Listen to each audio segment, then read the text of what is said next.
Go Astros, a focus on H-Town hardball. And welcome to Go Astros. I'm your host, James Christopher. Brian and Andy will be along shortly as we talk about what's going on with Houston's Local 9. And you might notice that I'm wearing my Astros shooting star look, which is a grossly underrated look, by the way. But this is kind of my slump buster cap. I kind of wear this when things feel a little weird and I need to channel some Biggio and Bagwell into the guys. And so it usually does work. Hopefully it'll work tonight against Colorado. The thing that's not working for me, though, and the thing I want to talk about before we jump into the show is where baseball's going. The news that they are going to partner with Barstool has me very upset at a core level. And in a way that it's actually got me so upset it's been sometimes hard to articulate. So why not put a camera and a microphone in my hand and try to articulate it now? For those of you who watch Let's Get To You, for those of you who see what the crux of what we try to do on the show, we try to be positive, we try to be inclusive, and we try to be welcoming. Everything that we try to do is what Barstool, by its brand, is not. It is frat boy culture. It is yacht boy culture. It is exclusionary. It is the kind of thing that seems and the antithesis to be what baseball is. You know, the idea of baseball is people from all over the world and all walks of life and all economic levels getting together to play a game they love. And you know, you go home. It's not supposed to be played with a negative emotion, right? It's not football.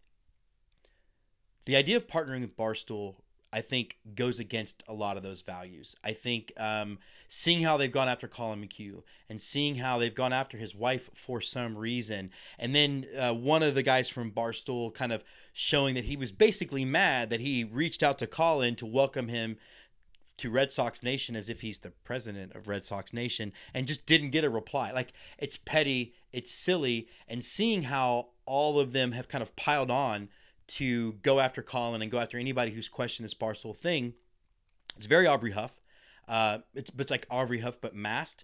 It's very Proud Boys in my opinion. It's very cultish, and again, it's very not what I think of when I think of baseball. And so I know that nobody cares about my voice. I think the very reason that maybe my voice is as limited as it is, or maybe not met the potential it could be, because I haven't done some of the things that Barstool has done. I could have, for example, doubled down on the Astros versus everyone thing instead of reaching out to other fans and trying to understand where they're coming from. So I get it. Like, no one cares what James Christopher thinks, but I just really worry about what the long-term future of the game is going to look like, even though in the short term it might be a good business decision. I think it'll turn people off. I think it will become anti what baseball is about. And I really, really hope that either I'm wrong or the deal just doesn't happen. I can't really express just how much displeasure I get just thinking of those guys. It's funny because, you know, I'm not the biggest John Boy fan, but I don't think John Boy is like a bad person. And I don't think John Boy, I think John Boy, his biggest sin, and it's not a sin, was being an opportunist, right? And I don't necessarily blame anybody for that. I don't necessarily like how he covers things, and I don't think he carries himself with the most journalistic integrity, but who does? Barstool, to me, it's Proud Boys covering sports. It's the lowest common denominator, organized and moving in a direction that I just don't think we as sports fans are really going to want. But that's it on my rant. We're going to jump into talking a little bit of Astros baseball with Andy Tom Chesson coming up first. And now, what? Sorry, I love that I have to approve that you're recording. Yeah, so NSA. And now we're, as promised, we have Andy Tom Chesson back. We've had a little bit of hiatus from Go Astros. You've been places, I've been places, but we're back. How's it going, man? Well, you know, we stopped talking about them when they were 6.5 games up on the A's, and now that they're 2 games up on the A's, I guess we have stuff to talk about. I even dusted out. You know what this means? I dusted out the blue and gold today. I'm like, we got to be. This is my slump buster hat. So we'll. I mean, when you're channeling the spirit of Bill Spires and Sean Berry, things have gotten a little bit tenuous. They really have. Hey, so but why? Like, that's the thing. It's and I've been saying this to anybody that would listen. If we would have been 2 games up coming out of the road trip, I would not have been as panicky because I think that was a gauntlet road trip and they played above expectations when you factor on the fact that was a 8-game road trip against even Seattle's a much better team. Sure. To come out of it 4.5 games up and then to promptly lose 2 games in the 4-game series or 2.5 games with 4-game series with Minnesota. What is up with this team and its inability to win? Or is that narrative stupid and this was a 4-game series that was its own 4-game series with its own set of complications? I mean, if you ask me during the game, like especially on Sunday when it just felt super hopeless, even though, it wasn't really like a blowout or anything. It just a game we didn't win. The series wasn't a blowout. It just was a series we didn't win. It felt a lot more dire. I think having an off day yesterday on Monday, the 9th of August, not only helped my outlook, but certainly helped the Astros. And I think what you saw was a team running through a gauntlet of 3 potential playoff teams, Seattle's fall since that series notwithstanding, and then just a complete letdown against the Twins. But you could kind of see it coming. You're missing Bregman. Brantley got hurt. Yuli's on the IL. Altuve sat out a game. Correa sat out a game, which you can, question Dusty's rotation and his desire to stick to scheduled off days as much as you want, because Hinch did the same thing. We were all frustrated with it at different times. But I think what you saw this weekend was a really, really tired, mentally fatigued team who did not have the starting pitching to carry them through. And that combination of factors, health, fatigue, and lackluster starting pitching, led to losing 3 or 4 games against a Twins team that, to be fair, isn't great this year, but has some good pieces. And those good pieces being, Miguel Sano performed this weekend. We didn't. And I think ultimately that's what it comes down to. What worries me beyond, some pretty specific things is the Astros have played down to their competition. If you ask Astros fans their entire existence, but certainly this season. And we have the bulk of our schedule is against non-contending teams. I think we have a series against the Padres coming up in San Diego. But other than that, we've got a healthy diet of 500 or below teams. And the Astros don't appear to be entirely motivated against them. And I'm hoping a couple of people coming back off the IL this week are going to light a fire, especially, the salsa man himself, Mr. Bregman, who should be back tonight against the Rockies. The narrative of it, you're right, is a little silly. How much of it do you think, though, was, how much does emotion play in a baseball series? Like, how much was it of hyper-focused dealing with the Giant series and the Dodgers series and then coming home and then the ridiculousness of the travel schedule? How much of all of that do you think left them playing basically a step slow? We play 162 of these. Calm down. Okay. I mean, I think it is just the ebbs and flows of a long season. I am not as confident about winning the division as I was 2 weeks ago. I still think they're going to end up pulling it out because it's not like the A's have been great. We've just been bad. The A's have also played the Rangers while we've been losing to the Twins. So the A's did what they were supposed to do, and we didn't. If that narrative is different, or even if we split with the Twins, we're 3 games up, and it looks a lot better. It feels better. So I think the end result is we have a team that has a lot of playoff experience playing games that mean things, and right, wrong, or indifferent, they seem to be able to turn it up a notch when they need to turn it up a notch, whether that's intensity or performance or whatever you want to call it. I think, again, you're just seeing a team that is really, really fatigued and missing some key guys from injury. Jacob Wilson should never be starting a game in Major League Baseball for a contending team, but that's where we were Sunday. Jacob Wilson actually is my next question for you. Because I'm going to talk to Brian Arbor about Jake Odorizzi, so you don't get triggered. But let's talk a little bit about Jacob Wilson. So I don't understand that move at all. Can you explain to me why Alex DeGote is actually tearing up AAA pitching and is not getting a shot when he plays multiple infield positions, and instead a guy we got out of the scrap heap is the one who gets to play? I honestly don't understand it. I wish I did, and I don't know if it's a situation he has no major league experience, so there's not an issue with calling him up or losing him on waivers or anything like that. I don't think he's on the 40 man, so that's part of the issue. But Jacob Wilson wasn't on the 40 man either, and he was in the major leagues on Sunday. So you had to have a corresponding roster move to get him active anyway. Why that wasn't Alex, I don't know. And it boggles the mind sometimes, other than, without having any inside information, the only evidence I have is my eyes. And the reality of the situation looks like the Astros don't have a lot of faith in it. They don't have a lot of faith that what he's doing in AAA is going to translate at all.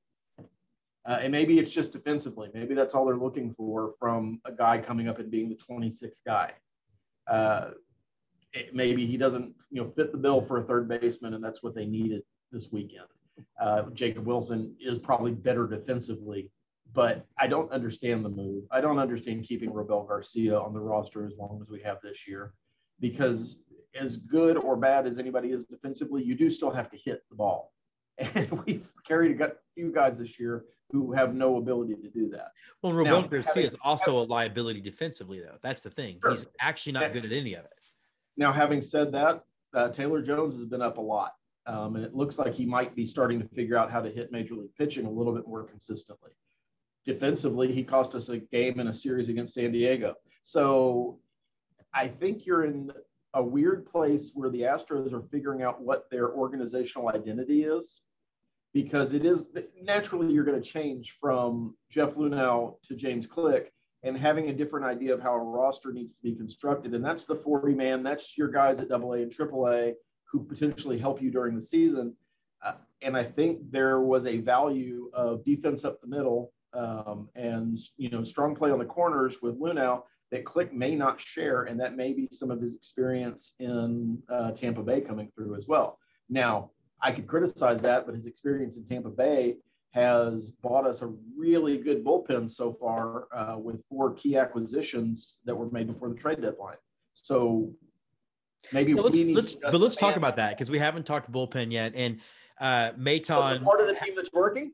Yeah, and Maton, had the brain fart, the 3-run bomb that ended up losing the game. The Astros did claw back into it. That 3 runs was the difference. That being said, all the guys have performed, but the one I want to bring up is the guy that just got hurt, Montero. I've actually always been intrigued by him, even though he doesn't have the numbers to back it up. Are you shocked about how well he's thrown, considering he was sort of the afterthought guy in the Graveman deal?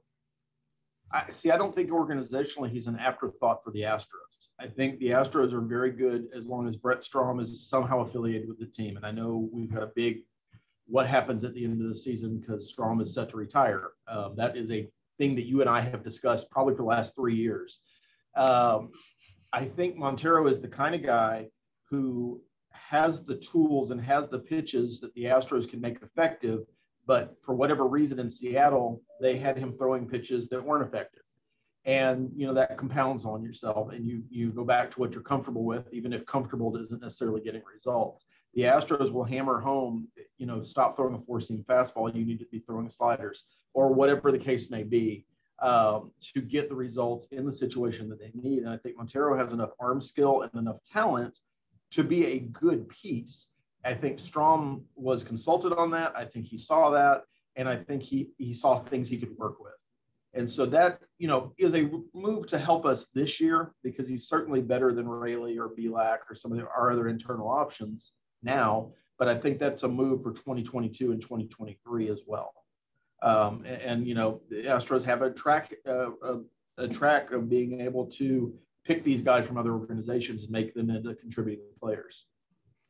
Okay, let's do a couple of like really, really quick rapid fire things. Bregman coming back, is he going to have to start slow, or do you think we're going to see an immediate dividend from him? He really wasn't hitting well when he left. I think the big piece from him is solidifying the left side of the infield, because it's been kind of a revolving door at third base. And so defensively, you're not going to be worried about what stupid thing Rabel Garcia or Aledmus Diaz is going to do. And I will say Aledmus Diaz, since coming off the IL, has been very good defensively, especially for him. But Bregman's a step up. Bregman is a shortstop playing third base. So I think that part is going to get better, which helps our pitching. I think offensively, it's going to take him a couple of games, but you're playing the Rockies. So depending on who they're throwing, maybe he has some pays some immediate dividends. I think the energy he's going to bring and the intensity that he brings every game is going to help the Astros immediately. Whether there's results now or Saturday or next Monday, that's to be seen. But I think he's going to help on a number of facets pretty quickly when he's activated, which everybody expects to be today. Which Lance McCullers are we going to see the rest of the season? Are we going to see the Lance McCullers that dominated the Dodgers? Yes, national media. Lance McCullers actually threw better than Max Scherzer. You just didn't want to talk about it. Or are we going to see the Lance McCullers that gave up 4 runs to a Twins team that has 20 games under 500? So, my personal thing with McCullers has always been that he's a bit of a head case. And it's, from the long flowing hair that he appears to be showering during the games now, where it's just sopping wet by the second inning. Nobody sweats that much. And if you do, you should see a doctor. That's asinine. But because he's always been very focused on the package versus the product. And where he's gotten good is when he's focused on the product. I think he's another guy that, right, wrong, or indifferent, doesn't bring his A game against teams like the Twins, because he looks at the standings, he looks at the records and goes, I can beat these guys. Whereas the Dodgers, he got up and he was intense and he was focused and he didn't let stuff going on behind him affect his ability to pitch. With the against the Twins this past weekend, his first 20 pitches, I think 18 of them were strikes. And then he proceeded to throw 50-50 balls and strikes the rest of the time he was in. He just lost focus, and he does that. And I think it's like asking about Zach Greinke. Zach Greinke doesn't, we have this ongoing offline good Greinke, bad Greinke. This is just Greinke. He's a 500 pitcher at this point in his career. He's Billy Chappell from a head case perspective without the fastball. So you hope that this is, you're going to get good games and bad games. And I think McCullers gives you more good games than bad games, but 1 out of every 4, 1 out of every 3 games are going to be kind of wondering where he is and what he's doing and what he's thinking about. The good news is he gets better as the spotlight comes on, and the spotlight gets hotter in September. So, we're in the dog days, and they call it that for a reason. We're unfortunately just looking like dogs right now. Okay. It's August. What is it? The 9th? 10th. August 10th. Astros win the division, yes or no? Yes. Certainly not the 10 games I was calling for at the beginning of the season, but that is more reflection of the Astros performance than it is about the rest of the division. The rest of the division is more competitive than I was expecting, especially Seattle being a contender for a wild card spot. But the Astros have had a number of opportunities to put this division away in the middle of August and have failed to do so, and let the A's hang around. Got a lot of games left, so we'll see how it goes. But I still pick them to win the division and at least get through the first round of the playoffs. All right. Well, he's Andy Tom Cheston. We'll be back next week. Andy, enjoy the games tonight. Thanks, Jim. You too. And so now we're going to turn our attention on Go Astros to Brian Arbor, and he's going to help us continue to evaluate. Brian, why can't we beat a team under 500? I don't know. We can beat the teams because they can beat the teams that are good, right? And, so usually what happens in baseball is that, individual games are weird, strange, and odd, and it takes a long time for these things to sort themselves out. And, we've seen some of that the Astros have improved against, they had a really terrible record against bad teams early in the season, and that's leveled out a little more. But still, it was an exceedingly frustrating series against the Twins after after a 500 showing against the Dodgers and the Giants, who are the two best records in baseball. The weird thing for me, I'm definitely a long-term looker and I'm a results person. If you would have told me coming out of that series, or even really where we are now, only be up on the Twins by 2 games, I would have figured, well, stuff happened on that road trip and stuff was expected to have happened on that road trip and it's evened itself out. We're going to be fine. I think part of it is things didn't happen on the road trip. It was a better road trip than it should have been. And then you just sort of lose some winnable games, excuse me. How concerned are you at this point, August, whatever it is, 8th or 9th, only being up 2? I'm not that concerned. So the Astros right now are at 84%, I believe. According to Fangraphs playoff odds to win the division. They still have the best win differential in the run differential in the American League, and that even more than record often speaks to the quality of a team. And so, this was a frustrating series against the Twins, and I liked watching most of that. But they are one of the handful of best teams in baseball. They've been hurt particularly by having the offense slumping some. And I never worry about that over the long term. It's the one thing I know this team will do is that they will hit over the long term.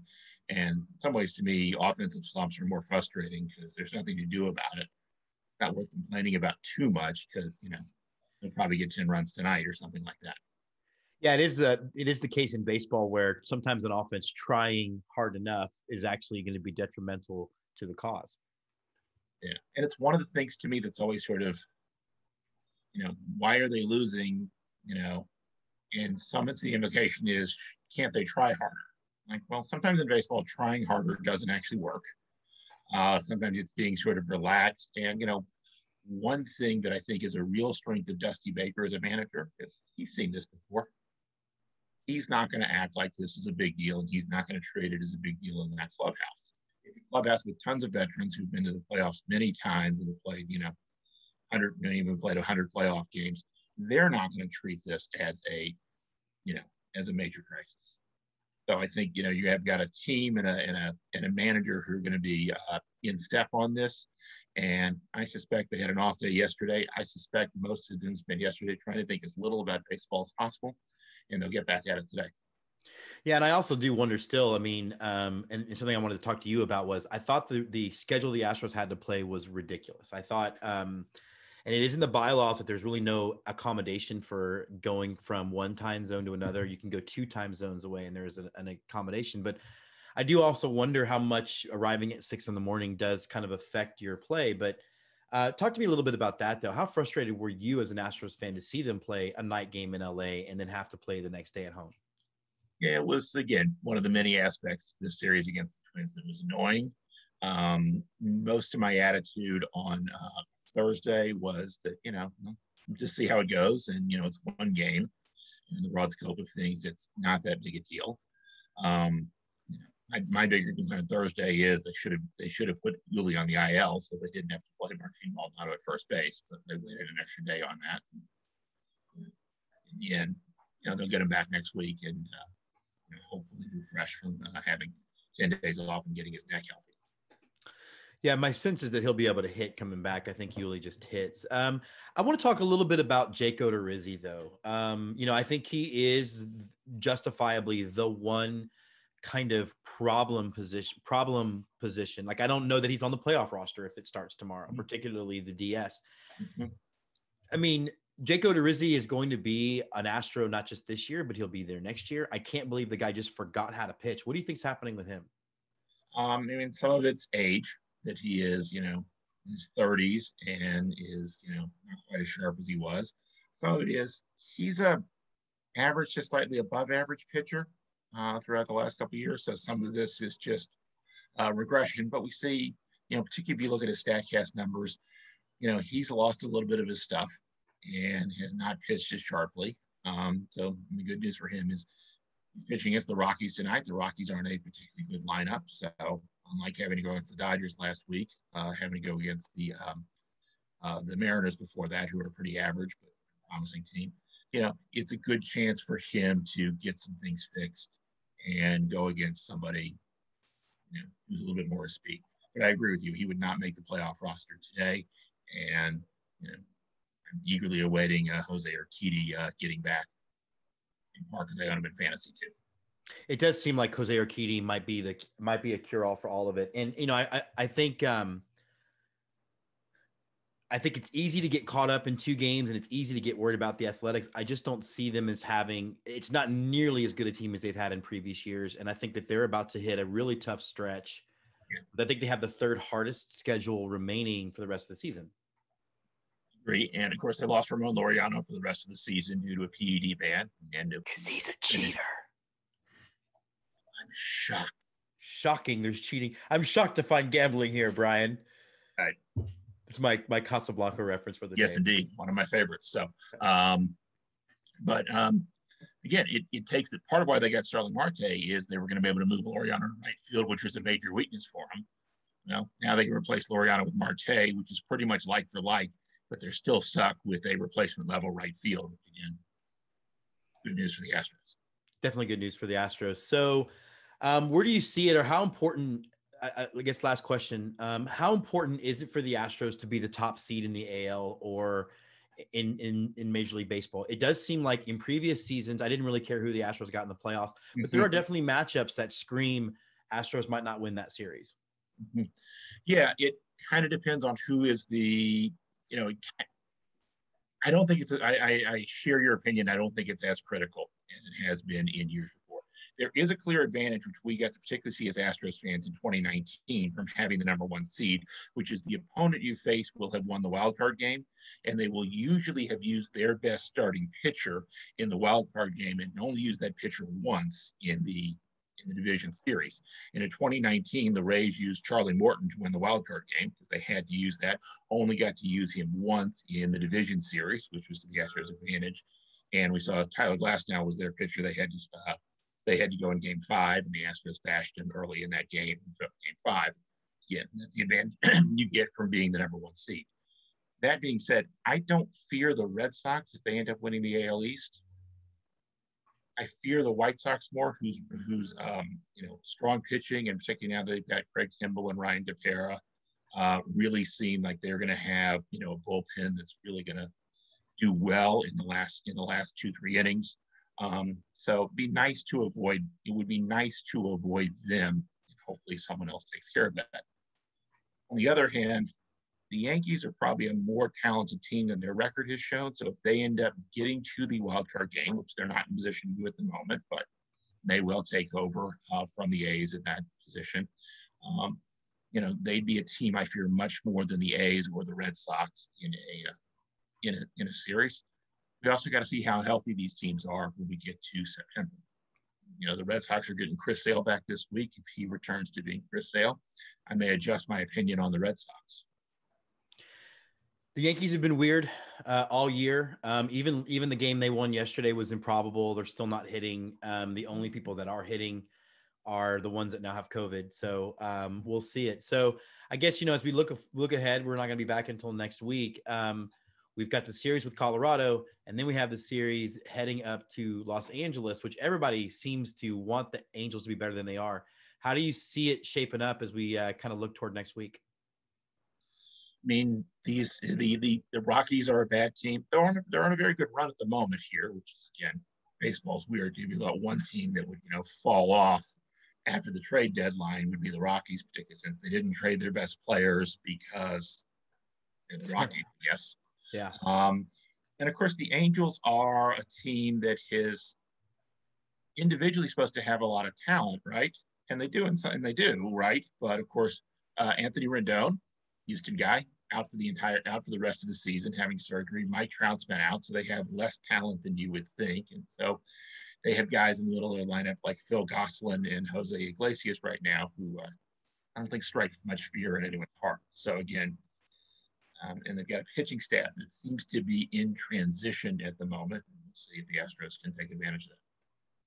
Yeah, and I don't think the Astros will see Ohtani on the trip, so it seems like it should work out. all things being equal, hopefully they can get on a run and really create some distance as the A's start to get into a tougher part of their schedule with the White Sox and the like. Indeed. And again, it's a really good, from a record standpoint, it's a really good sense for the Astros. But to go back to what you said at the beginning, they struggle with bad teams for inexplicable reasons, and hopefully that'll end soon. Hopefully that'll end soon. But, it won't end soon, Brian. You've been on the show. We'll talk to you next week. Sounds great, James. Thank you very much. So it does wrap up this episode of Go Astros. And look, I hope that everybody is getting to a place now where they can enjoy Astros baseball for what it is. A really, really good baseball team in the middle of a really, really good run of great baseball over the last 4 to 5 years. World Series championship, another appearance, 4 straight ALCS appearances. Like it's a run that you're going to remember for the rest of your life. And I know that it's hard to get there because of morons who, anytime you want to celebrate anything Astros or have an opinion about the Astros, you're sort of told you have no integrity or whatever. My integrity is not in question. I love the baseball team. I'm also a really smart guy who understands the fabric of stuff. My hope is, and I say it's my hope for everyone, but really it's my hope for myself, is I can get away from that stuff and just enjoy the fact that there's 50-something regular season games left and a playoff run left. And then after that, it's the void, and the void is the worst. So, again, just enjoy the series coming up. It should be a run that the Astros can get right, can create distance in the AL West, and get into the playoffs healthy and feeling good about themselves. So, hopefully, that's going to start tonight with Colorado. We'll see you next week. Go Astros.